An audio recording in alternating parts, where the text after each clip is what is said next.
저는 지금 수도원에서 예배를 드리는 이런 느낌을 받아서 경건함에 지금 압도를 당하고 있습니다. 오랜만에 좀 아름다운 교회에서 함께 예배를 드리게 되어서 저는 정말 은혜 중에 있습니다. 고맙습니다. 불러주셔서. 저하고 우리 노회의 목사님들이 존경하는 이원태 목사님, 원로 목사님 섬기시던 교회고, 또 우리 많은 목사님들에게 두터운 신임을 받고 있는 우리 박 목사님 섬기는 교회에서 이렇게 말씀을 전하게 되어지니까 어느 때보다도 긴장이 되어지고 입이 바짝바짝 마릅니다. 좀 시골에 살고 있는 목사를, 은퇴 목사를 불러주셔서 고맙습니다. 이은퇴 목사님은 은퇴하신 지 지금 한 25년 되셨을 거예요.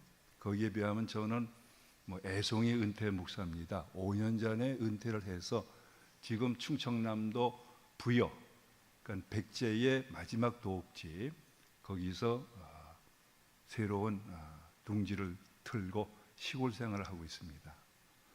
근데 그런 중에 어느 친척분이 텃밭을 해보라고 텃밭을 주셔서 3년 정도 지금 농사를 지어보고 있습니다. 완전히 서울 토박이가 처음으로 농사를 지어보는데 때로는 힘들기도 하면서도 굉장한 은혜를 받고 있습니다. 저는 왜 수도원 하면은 주요 그들의 삶이 기도하고 독서인데 왜 농사가 들어가느냐, 특히 농사 짓기를 강조하는 이유를 생생하게 경험합니다. 텃밭에 가서 이 농작물을 심고 길러보면서 이 몸이 흙을 통해서 아주 하나님과의 교감을 하는 그런 많은 시간들을 얻게 되어져서 더할 나위 없이 지금 이렇게 복되게 생활을 하고 있습니다. 저는 텃밭이 한 20평 정도 되어져요. 이제 한 2년을 우리 아내하고 지어다 보니까는 좀 우리로서는 너무 벅차다, 너무 크다. 그래서 올해는 한 3분의 1 정도를 아예 아무것도 심지 않고 내버려 놨어요. 그러니까는 봄이 지나고 이렇게 여름이 오고 하면서 얼마나 풀이 무성한지요. 이거 이렇게 놔뒀다가는 온 밭을 점령하고 말겠다. 그래서 며칠 전부터 손으로 풀 뽑기 작업을 했습니다. 어떤 것은 굉장히 뿌리를 내려가지고 뽑기도 힘들고 가시덤불도 있고, 그걸 여러 날에 걸쳐가지고서 얼마 전에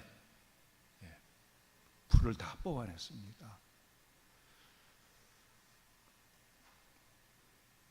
근데 풀을 뽑으면서 그 흙에 얼마나 제가 미안한 마음을 느끼게 되어졌는지, 미안하다 되뇌면서 풀을 뽑아냈어요.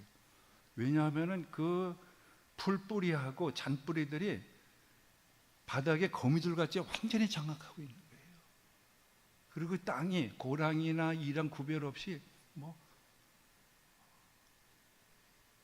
완전히 거칠어지고 싸나워지고 아니 흉악하게 바뀌고 말았어요. 그걸 보고서 처음에 그 밭을 일굴 때는 흙들이 참 부드럽고 고랑, 이랑을 보면 참 예뻤어요. 그런 모습이 순식간에 사라져버리고 이렇게 흉악하게 바뀌어버리고 말았어요.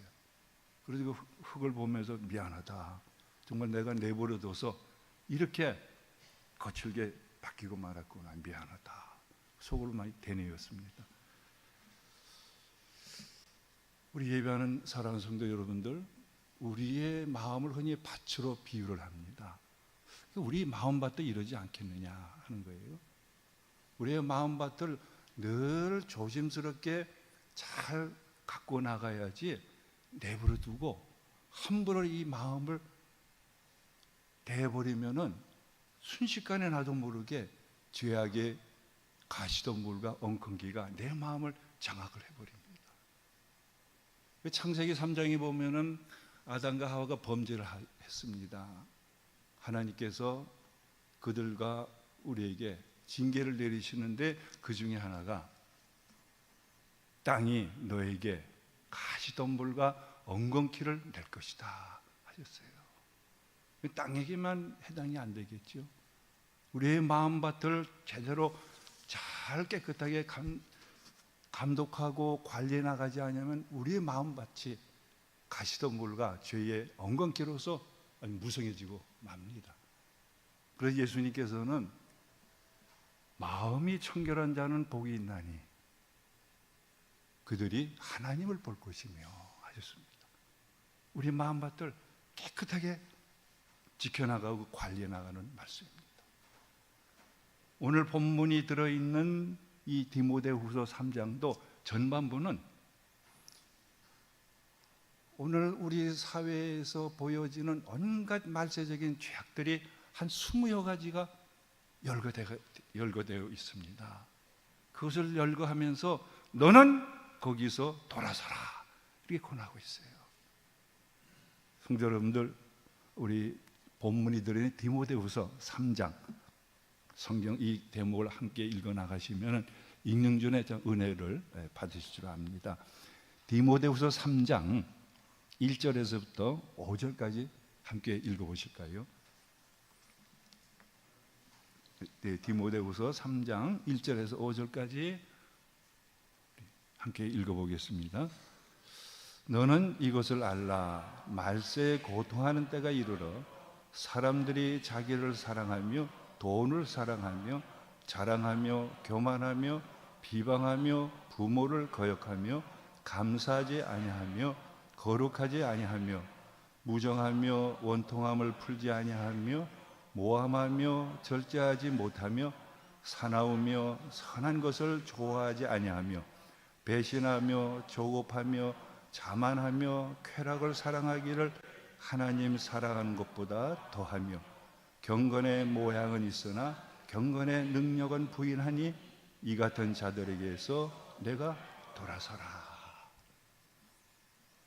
우리 예배자 여러분들, 우리의 마음에 죄악의 자풀이 생겨나지 않도록 늘 주의를 기울여 나가실 수 있기를 바랍니다. 더럽고 추한 것들이 내 마음을 장악하지 않도록 늘 제초 작업을 해 나가는 데에 깨어 있기를 바랍니다. 밭은 보니까 봄에만, 씨를 뿌리는 봄에만 손을 보는 것이 아니라 연중 손을 봐야 됩니다. 그때 밭이 깨끗하게 보존이 되어지고 좋은 열매를 맺어 나갈 수가 있습니다. 내로남불하지 않도록 주의하시기 바랍니다. 다른 사람들에게는 관대하지만 나 자신에 대해서는 엄격할수록 유익합니다. 죄가 내 마음에 자리하지 못하도록 죄의 경중을 따지지 말고 즉시 내 마음에서 뽑아내 버리도록 하십시오. 깨끗한 마음을 지켜가도록 힘을 더욱 써나가실 수 있는 예배자 여러분들 되어지길 바랍니다. 그런데 밭에 가서 그냥 풀만 뽑고 있어서는 안 되잖아요. 밭의 존재 가치가 어디에 있습니까?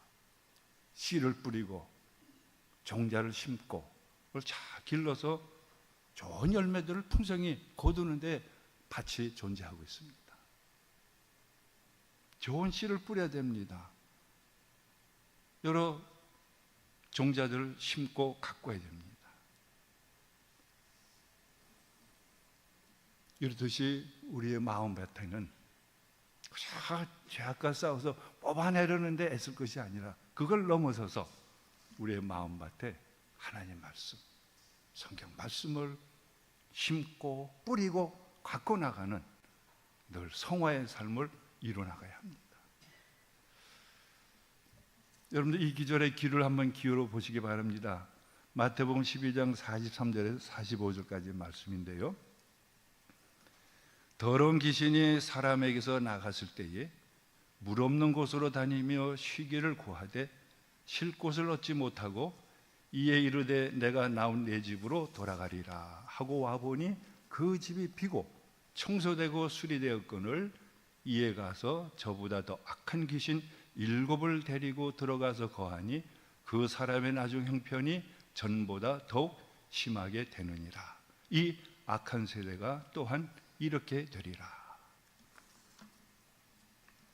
우리 예수님을 믿고 교회생활을 이뤄나가면서 우리의 마음밭에 심어야 될 것을 심고 뿌려야 될 것을 뿌리면서 그걸 갖고 나가지 아니하면은 예수님 믿기 전보다 더 악하게 살아갈 수가 있습니다. 저는 목회하면서 참 고개를 갈등하는 경우를 봅니다. 이 교회에 말다툼이 일어나고 때로는 싸움도 합니다. 한번 교회가 어떤 분열이 일어나고 하면은 좀처럼 수습이 안 되고 화해가 안 됩니다. 가장 원수지간으로 보냅니다. 근데 세상 사람들은 그렇지가 않아요. 막 싸우다가도 훌훌 털어버리고 서로 내밀면서 화해를 하면서 없었던 것처럼 그렇게 친하게 지내갑니다. 교회는 이게 어렵습니다. 왜 그렇겠습니까? 그 예수님 믿으면서 그 안에 거룩한 하나님의 말씀을 계속 심어나가고 갖고 나가면서 이 마음에 믿음의 풍요함이 있어야 되는데 그 일을 못하니까 믿기 전보다 또는 세상 사람보다 더 추하고 악한 모습들을 나타내곤 합니다. 성령의 감동을 받은 사도 바울께서도 주님과 똑같은 말씀을 하십니다. 3장 전반부에는 디모데후서 이처럼 이 죄악의 창고란 이런 데서 너 자신을 돌이켜서 지켜나가라. 이 말씀으로 그치지 아니하고 하나님 말씀, 성경을 붙잡고 성경의 말씀에 창념하라. 이걸 권합니다. 이게 디모데후서의 3장의 후반부입니다.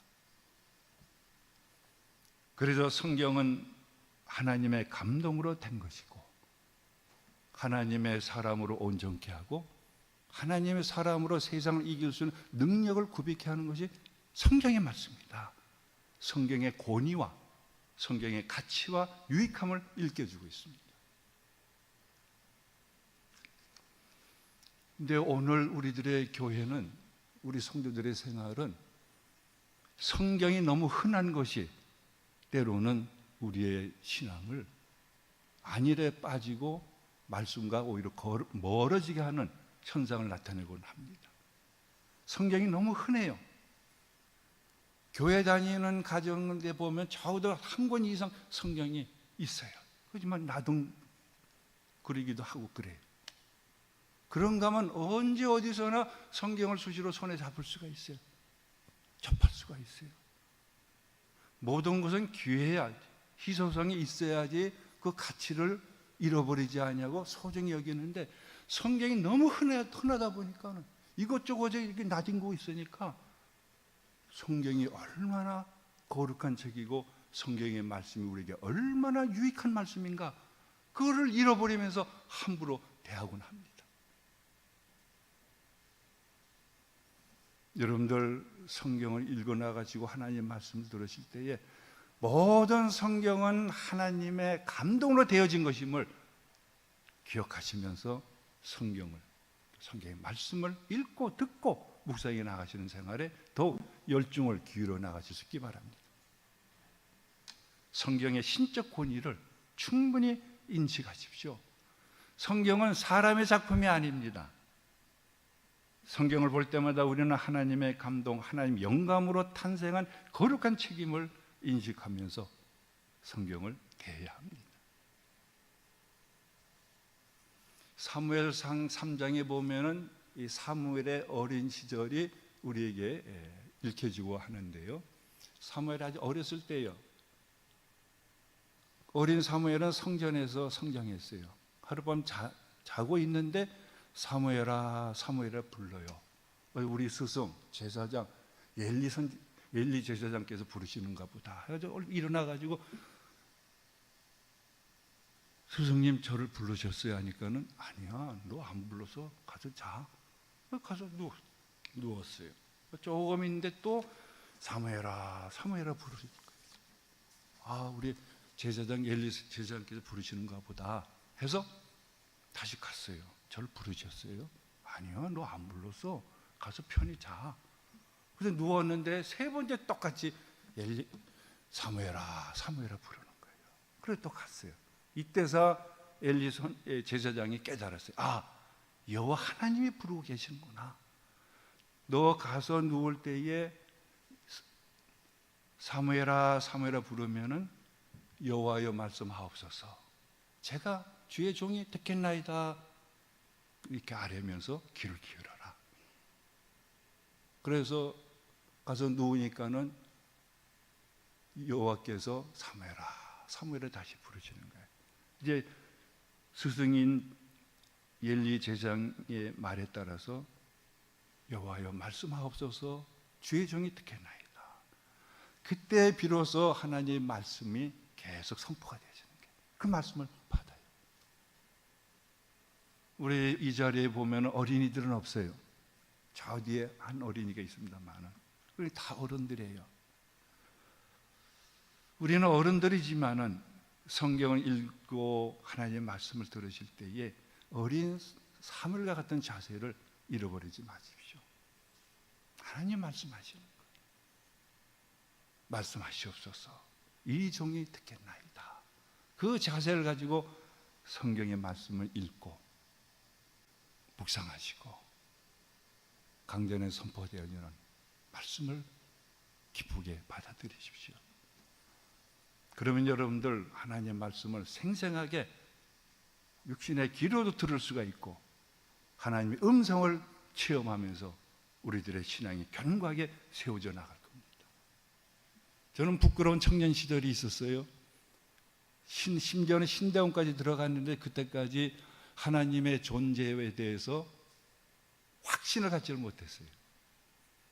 하나님의 존재와 역사하심에 대해서 시시때때로 불신하고 의심했습니다.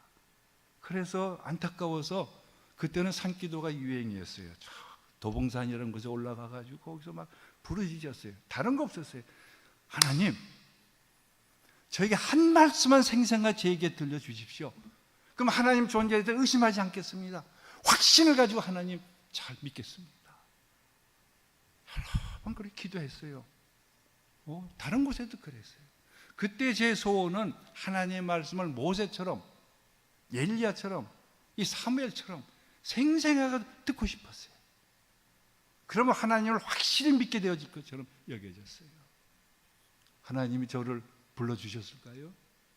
용이야 용이야 불러주셨을까요? 제 이름 용입니다. 한 말씀도 생생하게 듣지를 못했어요. 그러다 보니까 하나님은 사람을 차별하나 보다. 때로는 소외감에 적기도 하고 열등감에 빠지기도 하고 이렇게 부르짖는데도 한 말씀만 해주시면 좋겠는데 소원이 없겠는데 한 말씀 안 주시는 거 보고서 과연 하나님이 계실까? 더 불신에 빠지곤 그랬습니다. 여러분들 이미 고인이 되신 유명한 저명한 문학가가 있지요. 박완서 씨. 박완서 씨가 한 해에 처음엔 젊은 아들을 잃어버렸어요.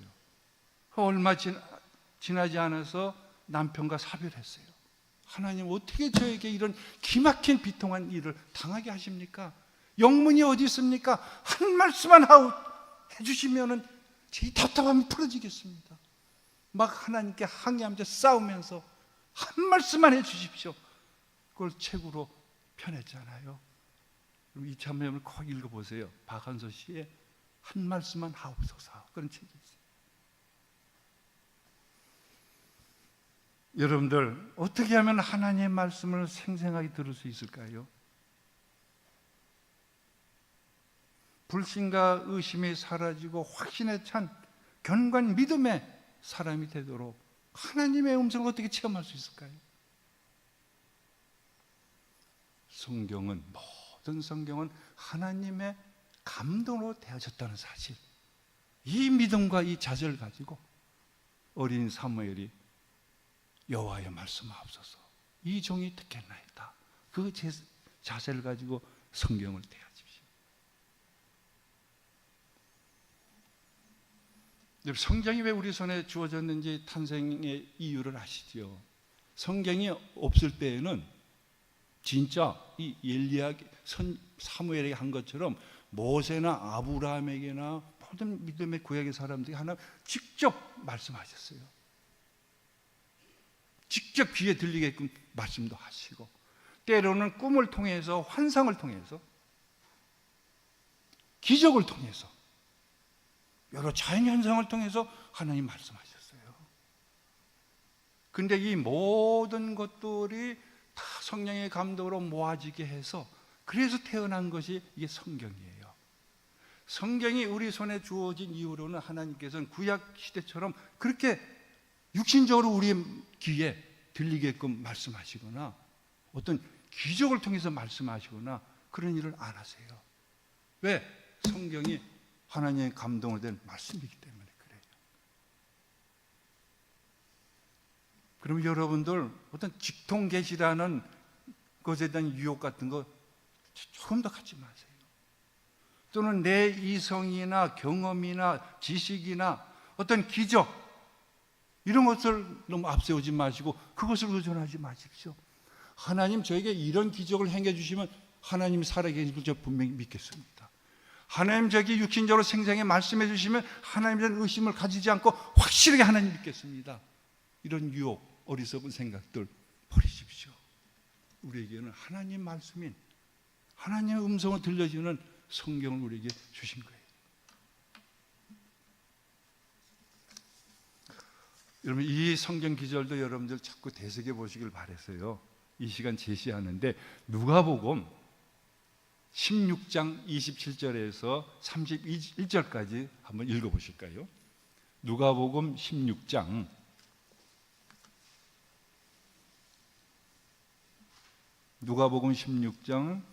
27절에서 31절까지 유명한 예수님의 부자와 거지 나사로의 비유의 말씀이잖아요. 이 부자도 죽고 나사로도 죽었어요. 나사로는 죽어서 아브라함의 품, 즉 천국에 들어갔고, 이 부자는 지옥, 음부에 빠졌어요. 거기서 일어난 비유예요. 자, 누가복음 16장 27절에서 31절까지 한번 같이 읽어 보겠습니다.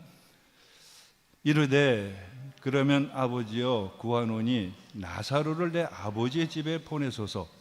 내 형제 다섯이 있으니 그들에게 증언하게 하여 그들로 이 고통받는 곳에 오지 않게 하소서. 아브라함이 이르되 그들에게 모세와 선지자들이 있으니 그들에게 들을지니라. 이르되 그렇지 아니하니이다. 아버지 아브라함이여 만일 죽은 자에게서 그들에게 가는 자가 있으면 회개하리이다. 이르되 모세와 선지자들에게 듣지 아니하면 비록 죽은 자 가운데서 살아나는 자가 있을지라도 고난을 받지 아니하리라 하였다 하시니라. 이 부자가 생전에 떵떵거리면서 이웃이 형제가 어떻게 살았는지 무관했어요. 물 한 방울이 귀한 지옥에서 고통을 당해요. 그래서 아브라함에게, 천사기나 아브라함에게 부탁하는 건데, 저 나사로를 좀 시켜가지고 지상에 보내서, 지상에는 우리 형제 다섯이 있는데 그들에게 이 천국이 있고 지옥이 있다는 것을 알려서 나와 같이 이런 지옥에 빠지지 않게 해주십시오. 근데 아브라함이 뭐라고 했어요? 이 지상에는 모세와 선지자가 있다. 이건 그 당시에 성경을 얘기하고 있어요. 이 지상에는 성경이 있다.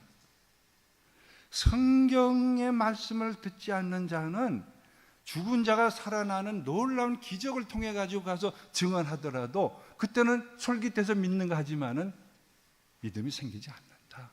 그 말씀이에요.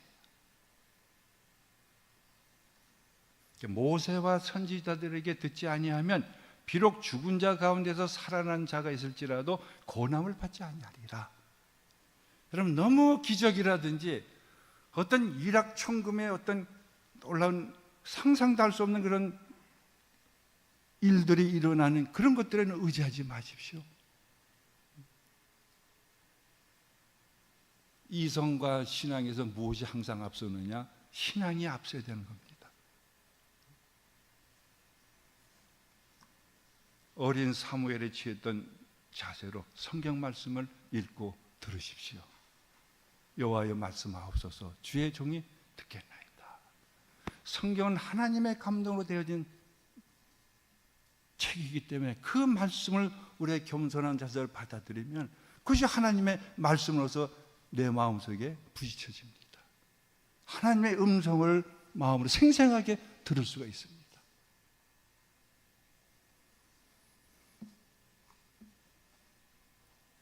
그러므로 우리 봉헌교회가 앞으로 더욱더 베레아 교회 같은 그런 전통을 이어받아 나가줬으면 좋겠습니다. 이 사도행전에 보면은 베레아 교회를 얘기를 하고 있는데요.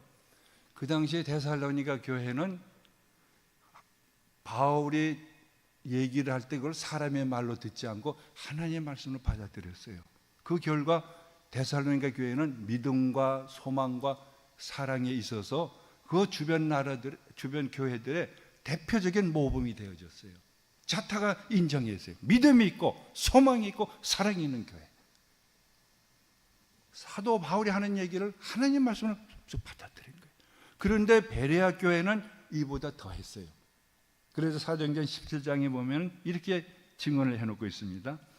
베레아에 있는 사람들은 데살로니카에 있는 사람들보다 더 너그러워서 간절한 마음으로 말씀을 받고 이것이 그러한가 하여 날마다 성경을 상고함으로 그 중에 믿는 사람이 많고 또 헬라의 기부인과 남자가 적지 아니하였다. 제가 노예의 임원 생활을 몇 해 하고 이제 노회장도 하니까는 우리 노예에 속한 교회들의 상황들을 조금씩 알고 있어요. 우리 봉헌교회는 저 포천에 교회 동산이 있는 줄 알고 있어요. 거기 아주 우람한 나무들 숲을 이뤘을 거예요. 우리 봉헌교회가 이런 베레와 교회처럼 정말 하나님의 말씀으로 겸손히 마음껏 받아들이셔서 이렇게 믿음의 나무들로서 믿음의 동산을 더 이뤄나갈 수 있기를 바랍니다. 그리고 성경이 얼마만한 가치가 있고 우리에게 어떤 유익을 주고 있는가 오늘 말씀을 통해서 마음속에 새기시면서 그런 말씀을 접해나가실 수 있기를 바랍니다. 3장 15절에 17절까지 성경은 읽는 자에게 예수님을 그리스도로 믿음으로 말미암아 구원에 이르는 지혜가 있게 하고 모든 교훈과 책망과 바르게 함과 의로 교육하기에 유익하다. 그래서 성경을 통해서 우리는 하나님의 사람으로 온전해지고 세상을 이기는 그런 능력을 구비하게 되어진다. 이 말씀은 요컨대 하나님의 말씀으로도 성경을 우리가 읽고 듣고 해나갈 때에 믿음이 자라나고 믿음이 견고해지고 믿음의 열매를 맺어나간다는 말씀입니다. 여러분, 믿음은 어떻게 더 생겨납니까? 어떻게 해야 우리의 믿음이 자라나고 믿음의 열매를 맺을 수가 있습니다. 믿음은 들음에서 생겨납니다. 하나님 말씀을 들음으로 믿음이 생겨나고 그 말씀을 계속 들음으로 우리의 믿음의 나무가 견고하게 서갑니다. 때를 따라서 믿음의 열매, 성령의 열매를 맺어나가서 사랑과 희락과 화평, 인내와 자비와 양선, 온유와 충성의 절대의 주님의 마음으로 풍성해지는 하나님의 형상으로 온전함을 이겨나가게 되어지는, 이루어나가게 되어지는 겁니다. 이것이 성경의 가치이고 말씀의 유익함이다. 그러므로 너는 하나님 말씀을, 성경의 말씀을 세상의 더러운 것들을 다 뽑아내버리고 거기서 돌아서서 하나님 말씀으로 무장하라, 이렇게 권하고 있습니다. 여러분들 밭농사를 해보니까 이게 쉬운 일이 아니에요. 간단하지가 않습니다. 농작물은 농부의 발자국 소리를 듣고서 자란다는 말이 있어요. 이건 뭐냐? 농부는 거의 밭에서 살아요. 이 무더운 때도 밭에 가야 돼요. 그들이 얼마나 땀을 흘리고 눈물을 쏟고 애를 쓰느냐 하는 것을 직접 짧은 시간 농사를 이렇게 지어보니까 생생하게 알게 되어져서 이 농부들 보면은요, 저절로 존경스럽습니다, 존경합니다, 고맙습니다 하는 인사가 나오고요. 밥을 대할 때 예서로 안 돼요. 진짜 식탁 기도, 이 농작물 받게 돼서 감사합니다. 그래요. 이번에 제가 잡풀을 제거하면서 이거 엉겅퀴 가지 얼마나 억센지 이게 막 상처가 나고요. 이게 흔적이 있어요. 땀을 얼마나 흘렸는지 쉽지가 않습니다. 마음밭을 깨끗하게 유지하고 말씀을 심고 잘 자라도록 돌보며 풍성한 열매 맺어 나가는 성도와 교회 삶이라는 것은 저절로 되는 것이 아닙니다. 결코 쉽지가 않습니다. 거룩한 땀과 눈물과 심지어는 피 흘림이 요구됨을 잊어버리지 마시길 바랍니다. 그래서 오늘 말씀 12절에는 무릇 그리스도 예수 안에서 경건하게 살고자 하는 자는 박해를 받으리라 이렇게 해놓고 있습니다. 이 말씀도 여러분들 용기를 받으시고 하나님 말씀으로 살고자 하는데 더 위로를 받으시면서 확신에 거하셔서 이런 거룩한 생활에도 매진해 나갈 수 있길 바랍니다. 여러분들 제가 몇 살 정도로 보이세요? 제가 이제 70살이란 선을 넘어섰습니다. 71입니다.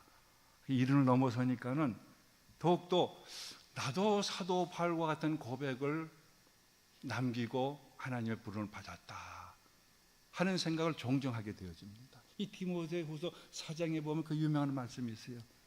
나는 선한 싸움을 싸우고 달려갈 길을 다하며 믿음을 지켜왔다. 이제후로는 거룩한 재판장이신 그리스도로 또 의의 면류관을 받으리라.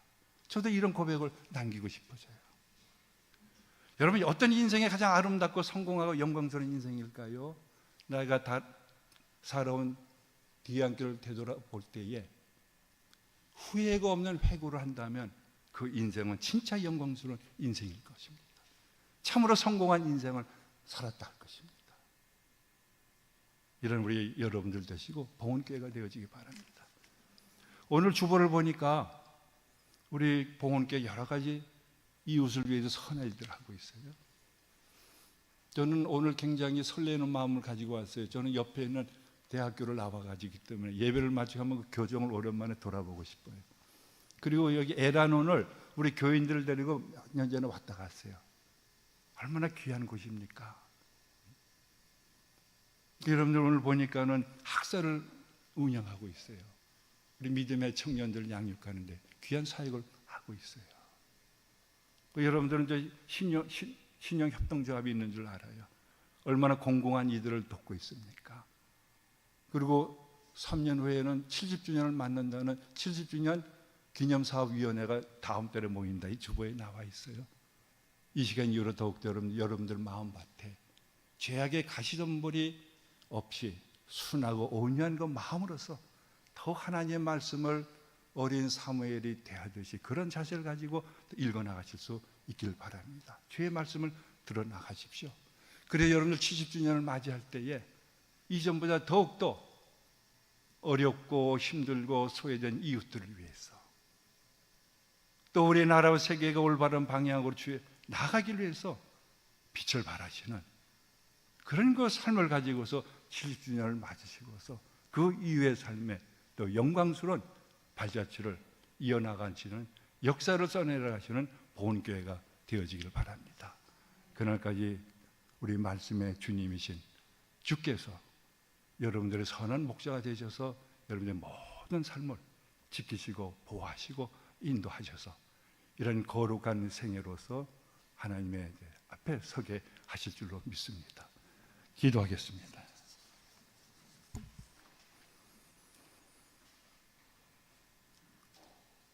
하나님, 경건의 능력을 가지고 예배하는 사랑하는 우리 봉헌교회, 오늘 들려진 또 말씀을 따라서 또 우리의 마음을 청결하게 지켜나가도록 지켜주시고 인도하여 주시옵소서. 주의 말씀을 성경을 통해서 예배 시간에 말씀을 통해서 들을 때에 여호와여 말씀하옵소서. 주의 종이 듣겠나이다 하는 말씀 자세로 듣게 하여 주셔서 또 하나님의 사람으로 온전해지게 하시고 세상을 이기는 능력 있는 성도요 교회가 되어지게 하여 주셔서 이전보다 더욱더 영광된 삶이 되게 하시고 하나님께 그러므로 영광을 돌리는 역사가 이어져 나가게 하여 주시옵소서. 여기 앞장서신 우리 목사님과 우리 장로님들, 교회의 어른들로서 본을 보여 나가시며 죄도 향기를 발해 나갈 수 있게 하여 주옵소서. 우리 구주 예수 그리스도의 이름으로 기도드리옵나이다. 아멘.